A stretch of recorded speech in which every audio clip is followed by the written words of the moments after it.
saya Ana Graziela Gabriela Wengi dengan NIM 2403010066. Saya merupakan mahasiswi program studi Ilmu Administrasi Negara, Fakultas Ilmu Sosial dan Ilmu Politik.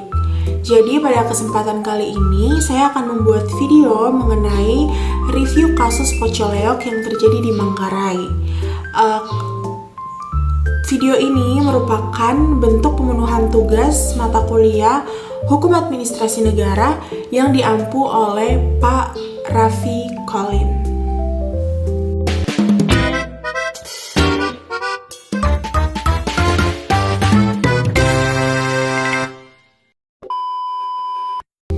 Jadi, alasan mendasar dibalik penolakan keras masyarakat adat Pocoleok mencakup aspek ekologis, ekonomi, spiritual, dan juga keselamatan jiwa. Jadi wilayah Pocoleok itu merupakan kawasan perbukitan subur yang menjadi jantung dari pertanian komoditas penting seperti kopi, cengkeh, dan juga pangan bagi warga setempat. Rencana pembukaan lahan untuk pembangunan jalan akses atau access road dan titik pengeboran atau well pad otomatis akan melahap lahan-lahan produktif tersebut. Jadi bagi masyarakat adat di Manggarai, tanah tidak hanya sekedar bernilai ekonomis sebagai aset properti, melainkan memiliki dimensi spiritual yang sakral sebagai bagian utuh dari identitas kultural dan juga ruang hidup leluhur mereka yang tidak boleh diperjualbelikan atau dirusak demi kepentingan industri. Jadi kekhawatiran ekologis yang paling krusial adalah potensi kerusakan sumber mata air lokal, di mana pengeboran geotermal skala besar membutuhkan pasokan air yang signifikan dan beresiko akan mengubah struktur geologis bawah tanah. Nah, masyarakat itu khawatir aktivitas penambangan panas bumi itu akan menyumbat atau mencemari mata air yang selama ini menjadi sumber air bersih utama untuk kebutuhan domestik dan juga irigasi persawahan. Selain daripada itu, kondisi geografis Pocoleok yang berbukit curam menyimpan risiko kerentanan bencana geologis yang sangat tinggi seperti tanah longsor yang dapat diperparah oleh pembukaan vegetasi hutan serta juga mobilisasi alat-alat berat di sekitar pemukiman warga. Jadi trauma kolektif dari dampak kegagalan proyek serupa di wilayah lain turut mempertebal benteng penolakan masyarakat setempat. Jadi masyarakat di Pocoleok seringkali merujuk pada kasus kebocoran gas hidrogen sulfida yang mematikan di Sorik Merapi di Sumatera Utara, serta fenomena semburan lumpur panas dan juga penurunan kualitas lingkungan yang terjadi di proyek geotermal di Mataloko, Kabupaten Ngada, yang lokasinya masih bertetangga dalam satu daratan Flores. Jadi bayang-bayang akan ancaman gas beracun, lalu polusi suara dari rig pengeboran dan juga kerusakan lingkungan yang permanen membuat warga setempat merasa bahwa risiko kehidupan yang harus mereka tanggung jauh lebih besar ketimbang dari janji pasokan listrik yang ditawarkan oleh para pemerintah. Oke, yang selanjutnya adalah eskalasi konflik, tindakan represif, dan juga pelanggaran hak asasi manusia. Jadi seiring dengan berjalannya waktu, konflik horizontal dan juga vertikal di Pocoleok terus mengalami eskalasi yang mengkhawatirkan. Jadi alih-alih mengedepankan pendekatan dialogis dan juga persuasif, pemerintah daerah berulang kali mengarahkan aparat keamanan gabungan yang terdiri dari unsur kepolisian, TNI, dan juga Satpol PP untuk mengawal jalannya proses pemetaan, identifikasi, dan juga pengukuran lahan di lapangan. Jadi kehadiran aparat bersenjata lengkap di tengah-tengah pemukiman dan juga lahan pertanian masyarakat dinilai sebagai bentuk intimidasi psikologis yang nyata untuk mematahkan semangat perlawanan masyarakat yang bertahan demi menjaga tanah adat mereka.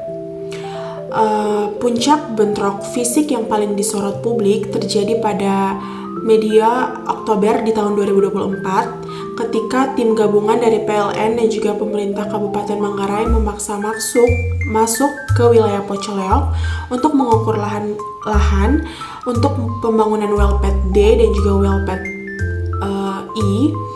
Warga menghadang dengan melakukan aksi protes damai di jalan. Sayangnya, respon aparat keamanan di lapangan dinilai sangat berlebihan dan juga represif, sehingga bentrokan fisik tidak terhindarkan, di mana aparat melakukan tindakan kekerasan seperti pemukulan dan juga pembubaran paksa yang mengakibatkan puluhan warga adat luka-luka, bahkan beberapa di antaranya pingsan akibat tindakan kekerasan tersebut.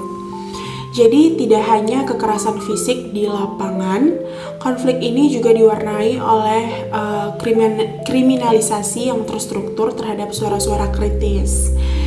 Sepanjang rentang waktu konflik, beberapa warga adat, aktivis, hingga jurnalis lokal yang sedang melakukan peliputan mengalami penangkapan secara sewenang-wenang. Sebagai contoh nyata, pada awal tahun 2025, 5 pemuda adat Pocoleok dilaporkan oleh pihak pemerintah kabupaten ke Polres Manggarai dengan tuduhan perusakan fasilitas publik saat melakukan demonstrasi.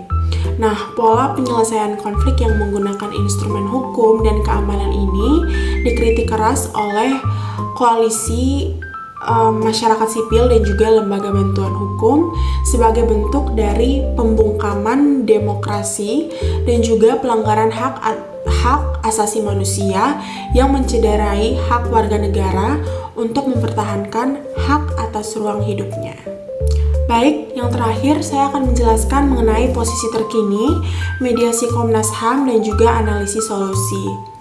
Jadi, memasuki pertengahan tahun 2025 hingga tahun 2026, gelombang penolakan dari masyarakat adat Pocoleok tidak kunjung surut. Ribuan warga adat Flores bahkan sempat menggelar aksi unjuk rasa besar-besaran yang bertepatan dengan Hari Lingkungan Hidup Sedunia yang terjadi pada bulan Juni di tahun kemarin, di tahun 2025. Mereka mendesak Bupati Manggarai untuk segera mencabut izin penetapan lokasi geotermal tersebut. Nah, menyikapi situasi yang terus memanas dan juga mengalami kebuntuan atau deadlock, Komisi Nasional Hak Asasi Manusia atau Komnas HAM akhirnya turun tangan mengambil inisiatif untuk memediasi para pihak yang berkonflik. Komnas HAM mulai menggelar tahapan pramediasi guna untuk mempertemukan perwakilan masyarakat adat, pihak PT PLN dan juga Pemkab Manggarai dalam satu meja dialog yang inklusif dan juga imparsial. Jadi keterlibatan Komnas HAM ini menjadi titik krusial untuk mendorong perubahan paradigma penyelesaian masalah dari yang semula menggunakan pendekatan keamanan atau security approach beralih kepada pendekatan kemanusiaan dan juga hak asasi atau human right based approach. Jadi para ahli komunikasi politik dan sosiologi menegaskan bahwa kegagalan utama proyek Pocoleok tersebut terletak pada hilangnya komunikasi yang diskursif yang setara. Pemerintah terjebak di dalam ruang gema informasi, di mana mereka hanya mendengarkan narasi pertumbuhan ekonomi dan juga target transisi energi tanpa mau untuk membuka ruang kritik, kekhawatiran dan juga kearifan lokal masyarakat adat yang terdampak langsung secara fisik di tapak proyek tersebut. Dan juga sebagai solusi ke depan, proyek geotermal di Pocoleok tidak boleh dipaksakan berjalan jika mengorbankan hak-hak hidup dasar masyarakat setempat. Jadi transisi energi hijau yang digaungkan di tingkat global maupun nasional seharusnya tidak melahirkan ketidakadilan hijau atau green injustice di tingkat lokal. Nah, pemerintah dan juga PLN wajib meninjau ulang rencana tata ruang proyek, lalu menghentikan segala bentuk intimidasi hukum dan juga militeristik, serta juga membuka ruang audit lingkungan yang sifatnya independen.